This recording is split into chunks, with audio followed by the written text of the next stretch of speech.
It's a real pleasure to be here. My kind of why should I be here? I did a neurology house job in Gloucester in 1986 for 3 months, so I think that's my credentials. But I got asked to give a talk by Jeremy, who I've known for a long time, and the title I was given was Lessons from Cardiac Surgery. I was a cardiac surgeon for 20 years. I ran all the programs to collect and publish outcomes data in cardiac surgery, and I stopped doing cardiac surgery at the end of that. I don't think it's fair to say that it's lessons from cardiac surgery. It might be fair to say this is lessons from a cardiac surgeon. I like to call myself a recovering cardiac surgeon these days, so I think I'll retitle the talk, Lessons from a Recovering Cardiac Surgeon. There are facets of my personality which I can't get rid of, the cardiac surgical ones, but I try and suppress them most of the time, and we'll see whether any come through the talk. So, my perspective comes from 3 different lenses. Firstly, from being a clinical leader, and I'm not going to talk about cardiac surgery at all, but I'm going to talk about some of the stuff that we did and why we did it. And I think you could apply it to any other specialty, but I just happen to be a cardiac surgeon, so we did it through that. I'm then going to talk a lot about technology. And actually what I'm going to do is put some of the stuff that Charlie was talking about into some frameworks, which I think you'll find interesting and I hope you'll find useful in terms of how you use digital approaches for revolutionizing the care that you give. And now I do a similar job to Charlie through an innovation network. But I think Charlie's covered that really well. I think AHSNs are really important. I think they're finding their place. I think they're finding their voice. I think you should really be encouraged to use them. And I think AHSNs are really looking for innovative solutions through groups like this to be developed. I banned the word proof of concept in my organisation. I've banned the word test bed in my organisation, but I love proof of value. So once you've got proof of value, how do we then scale that up and deliver that nationally for all patients? So the objectives I was given was firstly to use the example of cardiothoracic outcomes, an example of variation in the NHS, and how we kind of tried to close that variation down, and I'll talk about that first. And then secondly, what are the lessons from that which might be applicable for the care of patients with MS? So, there was, and there is, unacceptable variation in outcomes in cardiac surgery in the NHS. I'm trying to think how best to kind of describe that. When I was a house officer at the hospital I was a house officer at, I believed it was not possible to do an esophagectomy and the patient to go home afterwards. I genuinely believe that to be the case from what I'd seen. And when I moved to Manchester a few years later, pretty much everybody went home afterwards, and it was wrong. I just felt it was entirely wrong. I'll give you another example. I'm in trouble because we're on holiday. I'm here with my wife, and thanks, Joe, for tolerating me. So we're on holiday today, and actually, Jeremy asked me to come to give this talk, but I'm going to give the talk. But Joe's got a family friend who is a very powerful and very well-connected businessman in the northwest of England, who got esophageal cancer, and he was referred to his local hospital, which happened to be Chorley. And Joe's from a big medical family in Manchester. They know absolutely everybody. And her father-in-law said, "This guy's been referred to Chorley. You're a cardiothoracic surgeon. Is that the right place for him?" And I said, "Quite frankly, I've absolutely no idea." So I went online and asked a few questions, and I couldn't really find anything else about it at all. But the guy who happened to be a colleague of mine at Wythenshawe happened to be at medical school with a guy who happened to head up the esophageal unit in Chorley, who happened to be the best esophageal surgeon in the country at that time, who subsequently moved down to London. So you could then tell this guy that actually, yeah, it's absolutely fine. You don't need to take yourself off to, Harvard or wherever else. You will get good care locally. But the only reason we knew that is because he happened to know Joe's dad, who happened to know me, who happened to be a mate of a guy who was at school. And you just kind of, that's entirely wrong. So not only is that variation in quality, it was impenetrable unless you happen to be in the system. And I just felt that was entirely wrong. Associated with that, there are all these sequential failures of governance. And I'm just going to list some which are in the public domain around cardiac surgery. Bristol and the kids, which I think everybody knows about. Oxford, which people may or may not know about. Birmingham. Brighton. And more recently, I don't know if people saw the stuff from St George's recently, but, you know, really quite horrendous kind of stuff. And so what I put there, and I'm not sure how well you can see this, but basically I just went through all the headlines in the newspapers about cardiac surgery, and I pasted them into a word cloud thing, and I put it in the shape of a heart because I can't like doing that kind of stuff. But what you've got in there, bullying, feud, surgeon, heart, you know, it's a bad kind of story, and it's a bad kind of story too. So why did we put this program in place to put some transparency on this? It was because of those things, and that was what we were trying to do. So what actually did we do? Well, firstly thing, and we've heard it a few times today, partnerships, collaboration. We put a collaboration together. Initially, I set up a collaboration across the northwest of England, across the 4 hospitals doing cardiac surgery there. And there just happened to be a bunch of good guys who wanted to do this stuff, and we kind of made it work. But if the personalities would be different, we wouldn't have got it done. We've then done that nationally. So you collaborate, you collect the data, and you bring that stuff together. That used to be really hard. It's becoming much easier with data science and platforms and more data scientists. I apologize for the word wrangle, but I did work for an American technology company for a couple of years. So we wrangled the data. We eradicated the duplicates. We mapped all the synonyms. We did all the things you have to do to make that data useful. And then we analyzed that data. And in that 1, 2, 3, 4, 5, 6, 7 letters, there was a whole world of pain.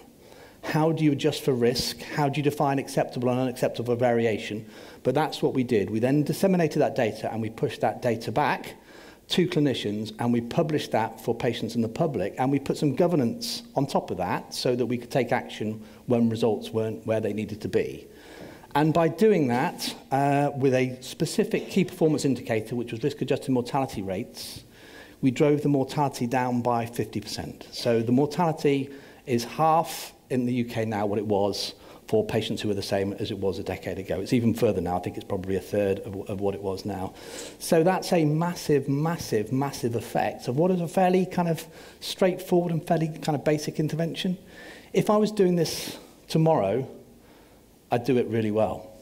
When I did it the best I could at the time when I didn't really know anything and nobody really done this stuff before. But actually you still get that big effect just by putting some structures, using some data, putting some transparency on stuff. What is really interesting is the variation at the end of that 10 years, from a statistical perspective, is exactly the same as the variation was at the start of the 10 years. So we didn't actually close the variation down. What we did is we moved the pack from where it was at the start to where it was at the end, which gives enormous benefit. And that's quite an interesting insight and may be useful for you. So how actually did we do this? I'm going to get a bit techie now, not too techie, I hope. But basically, all you need to know about technology is 4 boxes: infrastructure, systems of record, systems of insight, and systems of engagement. Infrastructure is what stuff sits on, and increasing that's becoming public cloud. Systems of record is the data that you have in there, which you need to look at to do the things that you want to do. Insights is really quite easy, actually. It's what happened in the past, what's happening right now, and what's likely to happen in the future. And system of engagement is what you do with that data. And this is a Microsoft model, but it's really, really useful. And everybody in the technology world uses this. It's kind of all you need to know about technology, I think. So what did we have? We had the CCAD National Database, and it sat on some pretty rusty, old-fashioned infrastructure using Lotus Notes, and I had a small team working with me on this.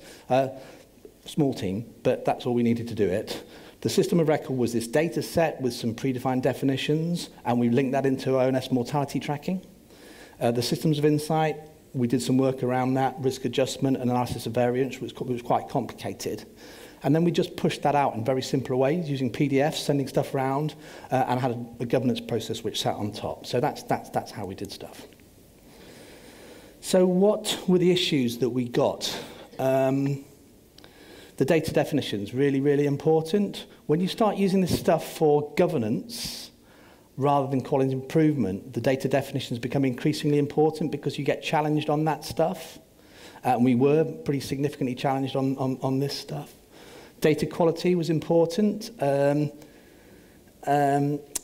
so you've got to be really careful about that, because you can set up a parallel universe of data quality audit, which actually takes you longer and costs you more money than the whole program does. And actually, it's my view, increasingly as we use electronic patient records, that the stuff that we use for this stuff will either be patient reported when I think we can trust it, or will come as a side effect out of existing clinical systems, but data quality is an issue. Risk adjustment, really complicated. I mean, super, super duper complicated. Mainly because when you've got a moving standard, adjusting and calibrating for a moving standard is really hard. Analysis of variance, so what's significant and what's insignificant variation is really quite complicated. We got a huge amount of professional pushback. I've not had a Christmas card from a cardiac surgeon now for 6 years. It was really quite extreme. I've been referred to the GMC twice. Okay, so the professional pushback was really significant. And actually we've got organisational pushback too, where organisations were actually protecting their reputation rather than necessarily doing what I regarded to be the right thing for patients. So what did I learn from that? Well, the first thing, and I think this plays into some of the stuff that Charlie was talking about, is you need clinical champions, but you actually need to scale systems, not just have individuals driving it. And I think it's great to see so many people who are passionate about this, because you need that kind of scale. You need to be really clear about what you're trying to do. What were we trying to do? We were trying to do everything, but actually, if we'd have been more precise, we'd have probably done what we wanted to do better than we did. Can you make sure this is sustainable? Is this not reliant on some things which might change? And so are you sure you can get that sustainability? How hard can you push it? Because sometimes when you push these things very fast, it fractures. So that judgment, and it is a judgment thing about how far you can push things, is really important. But the bottom line is it's all about the culture. So I spent 10 years of my life benchmarking, measuring outcomes in cardiac surgery. I genuinely believe that I could go into any cardiac surgical unit in the country and sit in the coffee room for 4 hours, ask a few questions and tell you whether that unit was any good, just by the culture, just by the relationships between the surgeons and the anaesthetists, the relationships between the surgeons, how people work with the scrub nurses, things like that. It's all about the culture, and that's what makes the difference in cardiac surgery. And I suspect it's the same in most areas through the NHS. So what did I learn specifically for the units with poor outcomes? Well, I listed them for giving this presentation. I've not done this before, but I thought it'd be an interesting thing to do. And I listed all the units where I knew things went wrong and said, well, what features did they have? And put a bunch of kind of ticks and crosses in the boxes. But basically, they all had the same thing.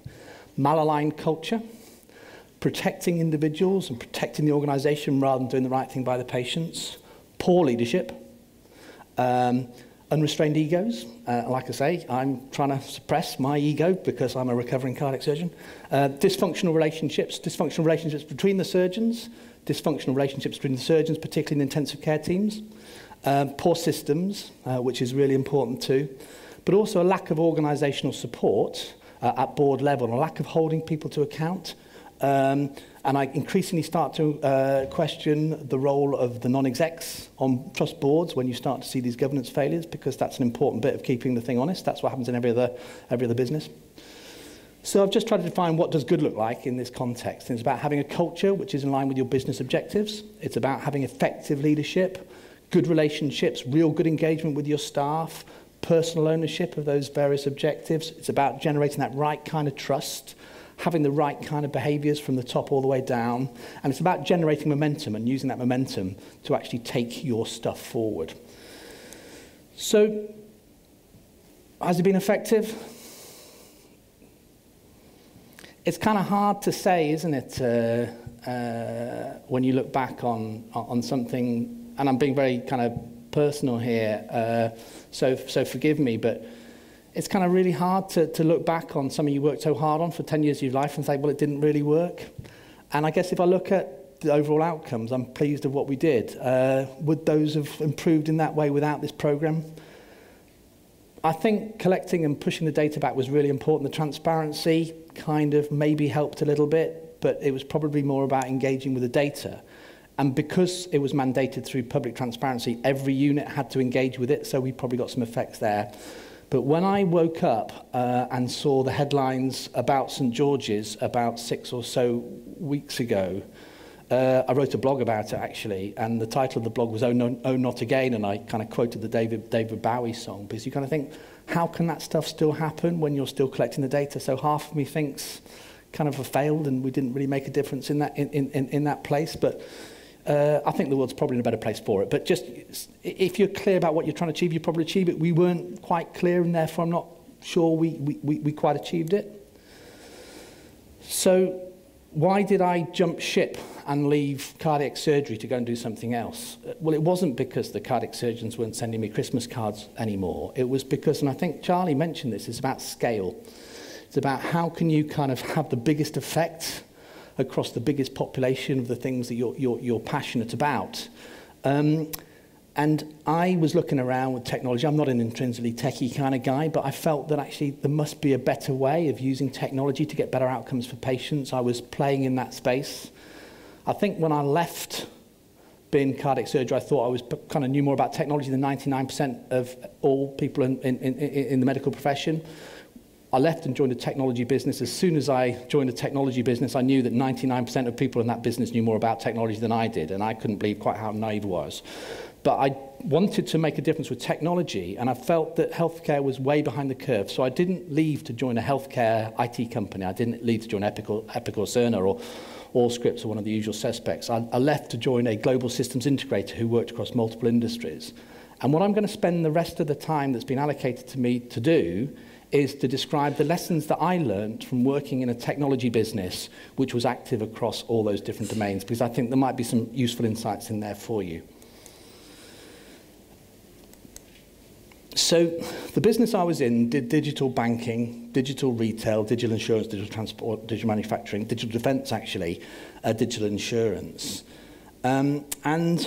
Across those things, there was a whole bunch of things that the business did. They did cloud, public cloud migration, apps modernization, digital transformation consulting, big data analytics, workplace and mobility.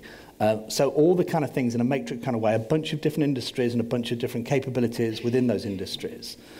And there's something that we call the 3 digital truths. And I've now given you 5 digital truths, but the 3 digital truths are firstly that the customer is already digital and will define the next moves. And I think it's really interesting to look at that in the context of the kind of patient population that you're concerned about. The second is that digital platforms disrupt existing value chains. So what does that mean exactly? And I'm going to give you the example of hotels. So you've got the Hilton, and the Hilton think, okay, well, we can kind of work together and we can start to put some platforms whereby we can work across all our Hiltons and save some of the back office for booking. So they start to develop that stuff. They say, okay, well, why don't we hook up then with maybe Hertz so you can actually book your hotel and rent your car and actually get some more benefits and we get more business that way. So that happens. And then what comes in? Airbnb.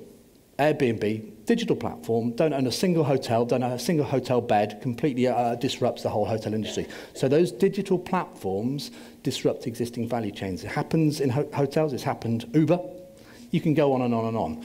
But those platforms disrupt existing value chains, and we should be thinking in healthcare about how we can put platforms in place which give positive disruption in terms of the services that we give to our patients without disrupting the good stuff, and that's one of our big challenges. Those platform effects create winners and losers. And I've put in 2 other bullet points there because I think they might be useful. The first is, it's not about the technology, it's about digital transformation. And the rest of the stuff that I'm going to talk about is about transformation, not technology. And the second thing, which I think is really, really important for us, is we need to think not about what technology do we need to make our current services better, but how can digital transformation put together services for the future, and how will digital change those services rather than just augment the existing services. And I think that's a really important point. So what happens in technology, and this happens in every successful technology business, they focus unrelentingly on customer experience, digital customer experience. That then starts to change their process and their operating model in the way I described, think about tomorrow's operating model, and that's a consequence of using technology. And then finally, it starts to change the business model. And I think understanding that really well will help make the right steps in terms of how you give better care for patients with MS. So I got asked, I was in Australia at the time actually, what is the definition of digital transformation?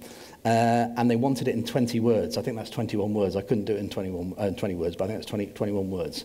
But I think there's some important stuff in there. So digital transformation for me is the way that technology in all its guises, that's big data analytics, that's artificial intelligence, it's ubiquitous connectivity through public cloud, but how is technology changing the products and services that are provided for to citizens for the maintenance of wellness and detection and treatment of disease. I loved Charlie's slide earlier. When I describe it, I tend to say that when you look at your healthcare outcomes, it's probably 10% determined on your genes, 10% determined on your healthcare delivery, and 80% on the rest of the stuff. That was a kind of cardiac surgery, simplified version of it all. But Charlie's slide was great, but making the point that actually you need to be playing into that detection of treatment and wellness of disease. But it's all about using technology to solve existing problems. And in general, they're fairly similar. But it's more than just using technology to advance existing service offerings, and I can't emphasize that strongly enough. So this is, people find this challenging, and I love the fact that Charlie showed the kind of IHI triple offer. I think that gives us no favors, actually. I don't agree with that, because most technology businesses are really differentiated. They're either thinking about product leadership, Apple. They're thinking about operational efficiency, Ford Motor Car supply chain, or they're thinking about customer intimacy, Amazon or Netflix. But they differentiate in that kind of way. And actually that defines different things. So product leadership is all about product lifecycle management. Operational efficiency is all about supply chain management. And customer intimacy is all about customer relationship management. And they all have different technology approaches, but they also have different cultures. You stack your board in a different way. You run the company in a different way. And I think us teasing out exactly what we're trying to do is a really useful thing to do.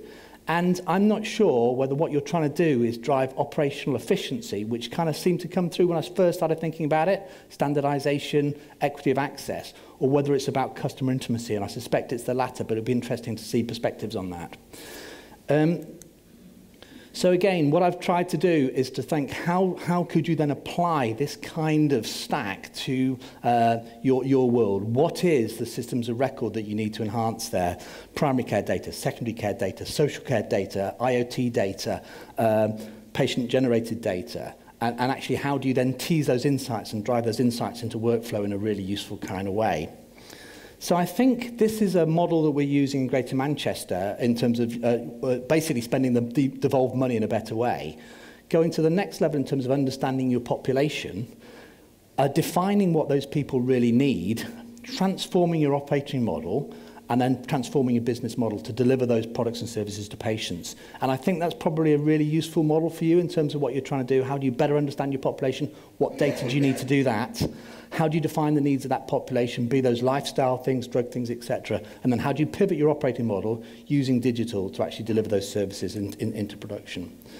And again, I think this is really important too. So this stuff gets really hard. And nobody can do all of it. So trying to give those precise care, you need to take your collaboration approaches to a really different kind of level because nobody understands all that kind of stuff. And I think the point's been made, giving the right care for MS is complicated. As we understand more about the disease and that system of record gets richer, it will become more complicated. So how do you use technology? So not just the most brilliant professors in the most ivory towers can do it, but actually you actually democratize that ability to give great care using technology. Again, with the whole digital transformation thing, it's about having a digital vision, having some specific goals, and then taking initiatives to be able to do that. And you need those platforms, which I've talked about before, to make that happen. But then you need to have a method, and the method is really, really important in terms of delivering that value. And again, this is the method that we're using, where you're clear about your strategy, you're clear about the key performance indicators, and then you tease out the problems. What are the problems? And that's the hardest bit and the most important bit. And then you can place solutions into those problems, but using your real-world evidence to actually measure those outcomes. But recognizing the people, the process, and the culture is every bit as important as the tools and technology. And trying to customize that stuff, I think, is the way you can get faster time to value. And that's what digital is all about. It's about using technology to get faster time to value. And again, this is something which I think is really important. So all hospitals and NHS Digital seem obsessed about digitizing stuff, making stuff which was paper-based digital, and that takes you to level 2. So if you're HIMSS level 7, which is the most mature digital place in a hospital, you're level 2 on this particular model. But to really deliver the value from that, you need to take your people to another place. You need to have a digital mindset with the leadership. You need to have digital talent management and stuff.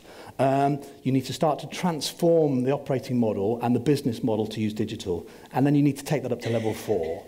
And actually, that doesn't happen by accident. And when we were in the digital transformation business, we'd see a lot of organizations kind of scratching their heads thinking, why are we not being successful operating in the second decade of the 21st century with people, executives who didn't understand digital at all? So this is a useful model. I've used this model. The first time I used this model, I scored 86. And that wasn't very good. And my mate in the office next door scored 115. So you start to think, well, how can I be better as a digital person? And started to use these things. Think about my digital brand. Think about my tools and how you use tools and ability. Get better about listening and learning. Thinking more about adaptive execution. Just because this was a good idea doesn't mean it's necessarily going to work, and be humble when these things don't work. And that leads to organisations which are successful. And that's certainly been useful to me in the way I'm trying to drive Health Innovation Manchester, and I thought that might be useful just to share with you. Again, I've started to think a little bit about what that might really mean, but I'm not going to get into that because I don't really want to be pretending to know something about a disease which I don't really know anything about. But I think it is about thinking people, think method, and thinking digital. And I'm going to ask Jeremy just to finish my presentation up for me, because I accept that some of the stuff I'm saying has been a bit alien, and I thought it'd be quite useful just to get Jeremy to sort of play back what he thinks these messages are in the kind of neurological world. So Jeremy, would you be good enough to do that for me?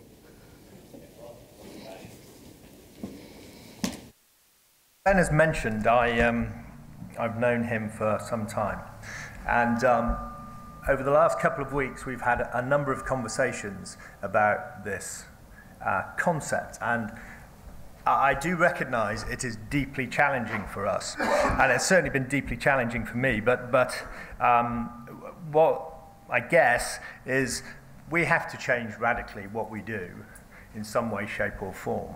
And Charlie has called it a call to arms. And there is no doubt that we need to think this through very carefully, pick up these ideas and look at how they can help us.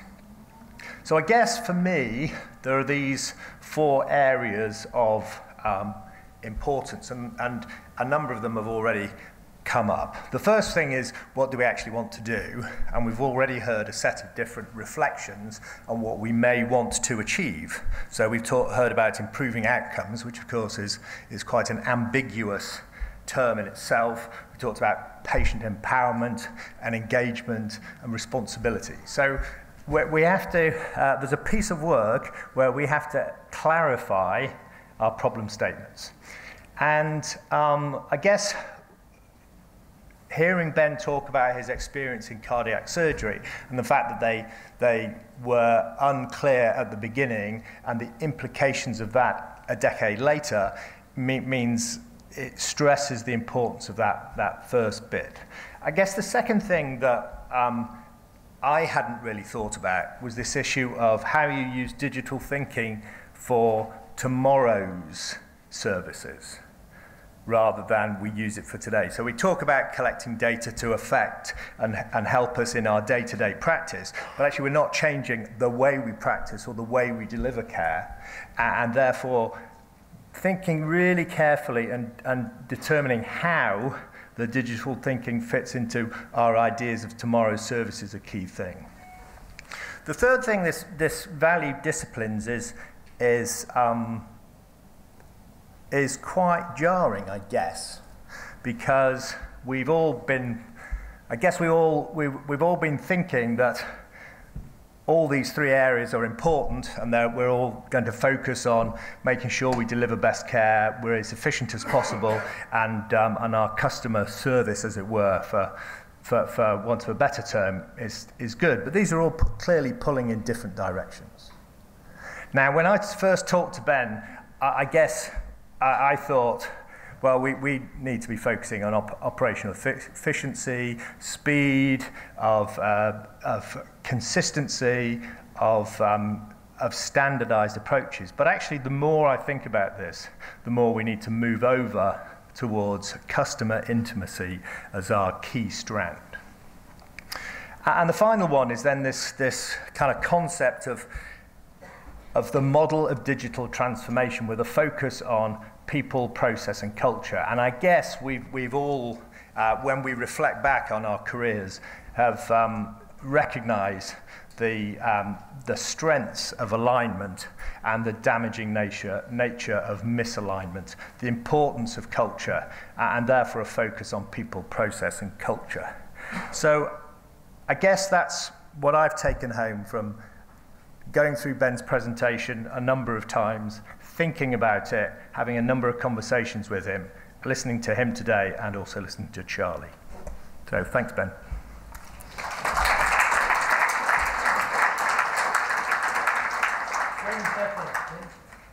There must be questions for Ben and George. Come on.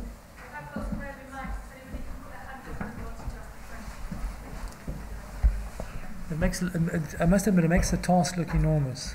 Yeah, well, but my question, and when you asked Charlie the questions, I was saving my question for Ben, which is, what's the first thing? So you mentioned, you know, it sounds very simple, doesn't it? You've got to establish and clarify your problem statements. But in itself, that's an incredibly complicated area. So I guess my question for you is, how do we start that process?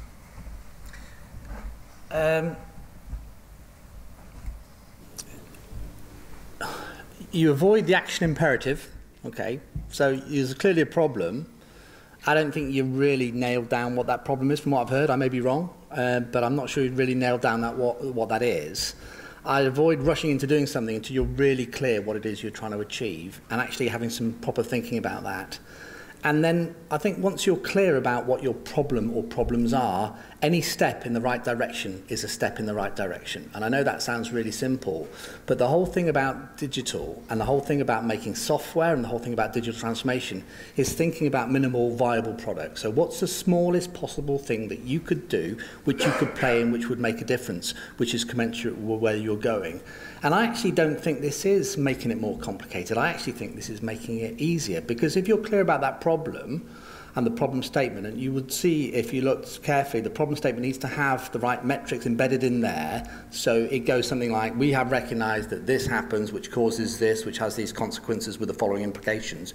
You actually have the KPIs in there, and then you play in things as fast as possible, which start to make a difference to those KPIs.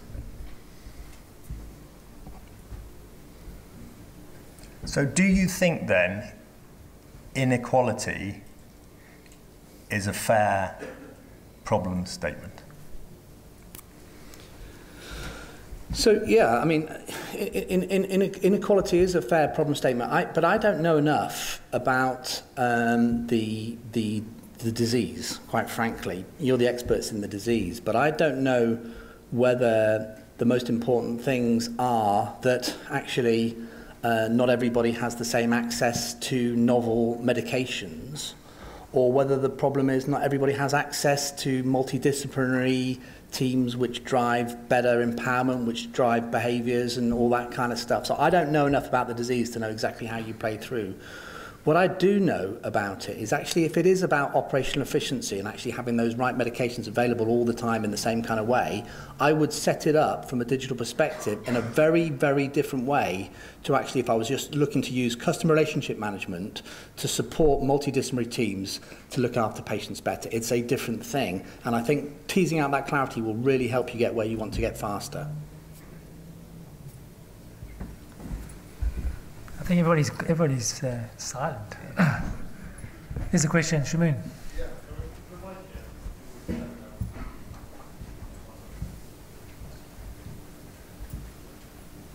I've got to be careful now about what I say. Is this going to turned on? Does that mean he's about to be rude? That's quite exciting. I won't be true, but Okay. you know, in our trust, we became digital around about 2004, 2005, sort of. That's when we started to be able to retrieve X-rays and scans digitally. Notes started to be digitalized. And I will be honest with you, I've been really underwhelmed by everything over the last 15 years. One of the most important things about being a doctor is the time I spend with my patient, the 15 or 20 minutes I have. And I found the impact of the computer so that out of that 20 minutes, I find almost 5-7 minutes I spend looking at the screen. It interrupts my thought process, it interrupts how I chat, discuss, talk with my patient in fact, I will tell you something, it made me change my GP. I went to see my GP about a problem. He never saw me. He looked at the screen. He looked at the screen, continued to look at the screen, and I left, and he never actually turned his head. And I eventually changed my practice to a different GP. So I'm actually very interested in digital work, but my slight concern is that if we go through key performance indicators, then one can quite easily end up with a very fragmented system where individual objectives are being met, but the entire overall experience that the doctor has with the patient isn't improved in a massive way. And I don't know whether I'm making sense, but somehow I now spend myself clicking this, clicking that, clicking this, and I'm sure it's being very, very helpful and the data is going somewhere. But do you not see some danger that we'll end up missing out the most important bit, which is the valuable time that the doctor has with the patient and to be able to speak with them and interact with them? So I share your pain. I understand the story that you're giving there. When I decided I wanted to learn about digital, I could have gone to the most digitally mature trust in the land, or I could have joined Epic, which is probably the leading EPR provider, to work for them. But I didn't, because I don't think anybody's really good at it in health, quite frankly. And actually, I wanted to understand what the art of the possible was when you look across other industries. I'm absolutely convinced that healthcare will be very different in certainly 10 years' time, definitely in 15 years' time, and probably in 5 years' time, where people start to use technology for benefit rather than it being a bit of a pain, and actually using it in a way which really enhances the nature of the doctor-patient relationship rather than detract from it. And I recognise absolutely that's where we're at the moment. There's people a lot wiser and more experienced than me who've written books about that stuff. The Wachter book, The Digital Doctor, is a good example. But I think that technology is becoming easier, it's becoming cheaper, it's accelerating really faster, and I would just encourage people to do two things, kind of keep the faith and maybe lift your eyes up towards the horizon around what the art of the possible is with this kind of stuff, because I think as healthcare becomes more complicated and as we understand more about biomarkers and this, that and the other, unless we use technology, we won't be able to give the quality of care that's provided because it will be too complicated. Any other questions? Back.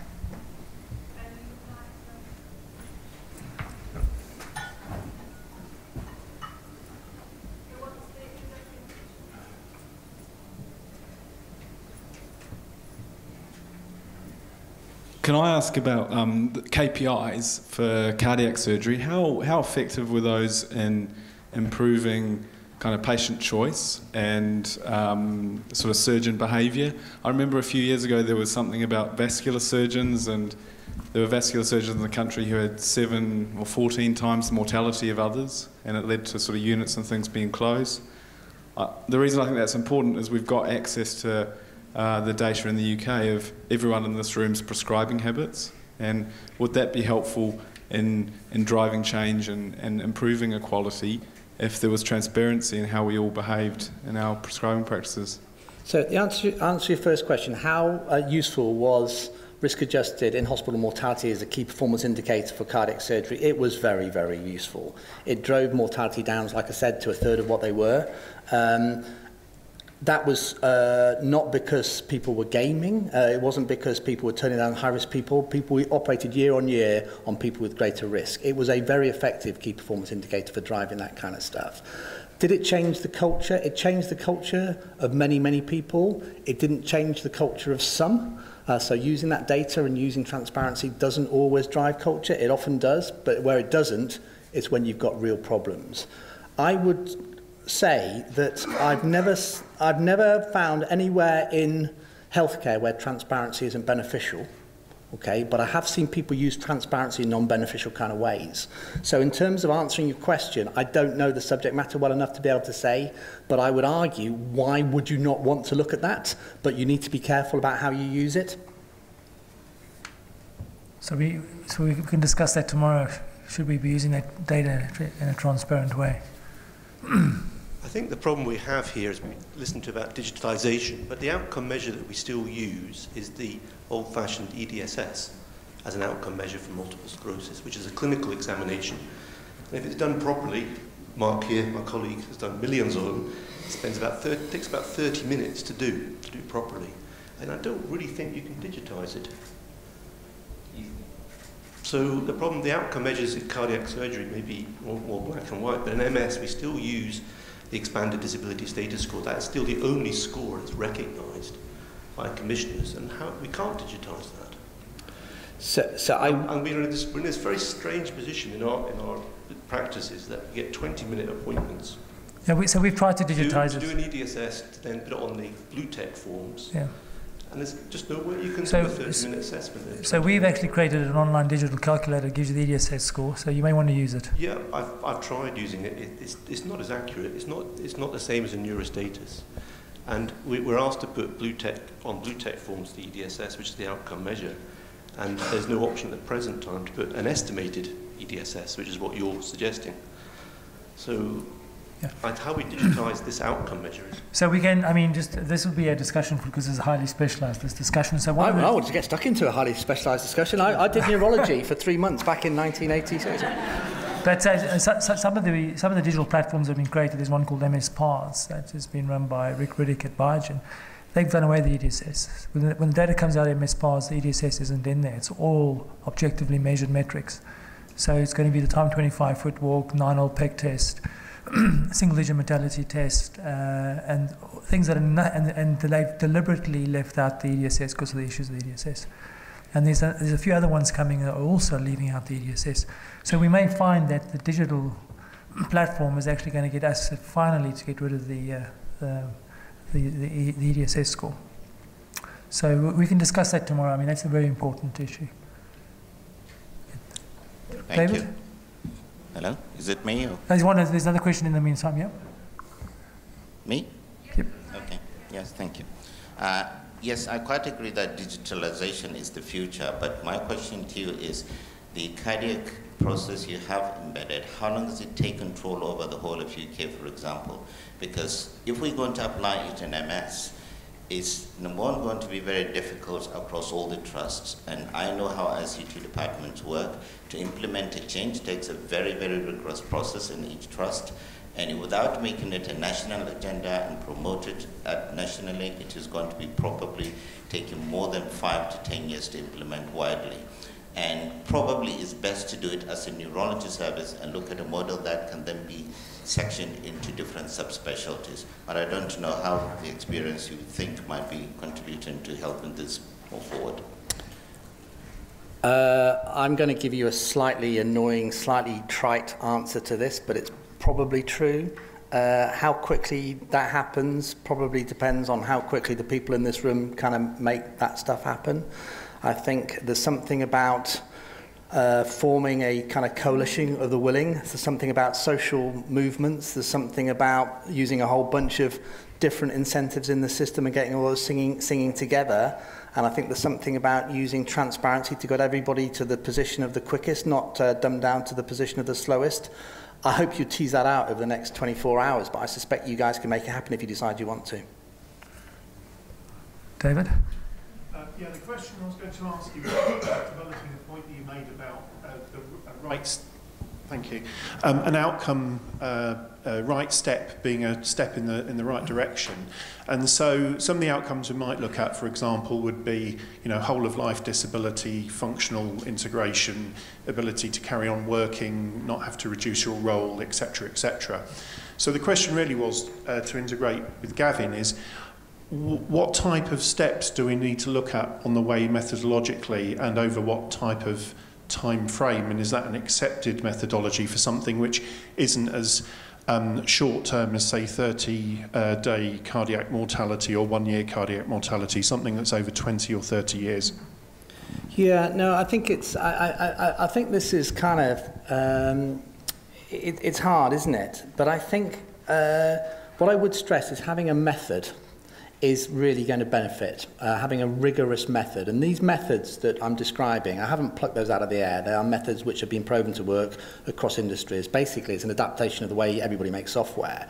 And you need to think about what is right for you.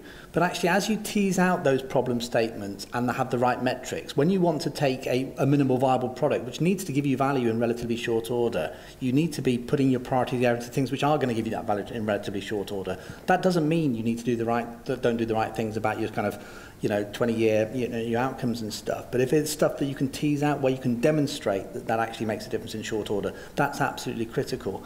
And I didn't want to get into the technology of the stuff because it's not really interesting to the vast majority of people. But Charlie mentioned the local healthcare record exemplar program, and clearly we're involved in that in Greater Manchester. And David, I know you know about this. But how can we start to build stuff on top of that where we can enrich that system of record, not by building a bunch of kind of parallel universes of data, but utilising NHS infrastructure to enrich that system of record, so we're clear about infrastructure, like systems of record. What are the things that we need to measure, which are subservient to our key performance indicators? What insights do we drive out of that, and then how do we flow those into workflow? So that systems of engagement is about driving actionable insights into workflow to make things better. And I think you can probably build that model for stuff, but which will give you value in short order. Thank you. Thank you very much. Okay.